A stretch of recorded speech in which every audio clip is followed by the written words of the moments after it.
আমি তোমাকে ছেড়ে বাঁচবো না রূপনা। কবির, লিসেন টু মি। তোমার মনে কখনো প্রশ্ন জাগেনি যে তুমি কানে কম শোনো, এত কিছু জানার পরেও আমি তোমাকে কেন এত ভালোবাসি? আমি কেন তোমাকে ভালোবাসি? আমি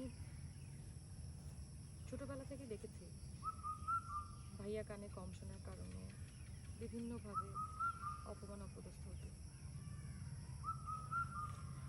আর খুব খারাপ লাগতো জানো। তারপর যখন তোমার সাথে, তোমাদের সাথে যখন দেখা হয়, ঠিক একই অবস্থা যখন আমি তোমাদের সাথে ঘুরতে দেখি, আমার না ঠিক একই রকম মায়া হয়। বলতে পারো সেই মায়ায় পড়ি আমি না তোমার প্রেমে পড়ে যাই।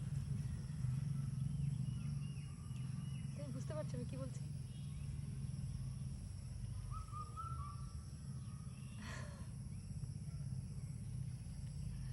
স্বীকার করতে কি প্রবলেম যে শুনতে পাচ্ছ?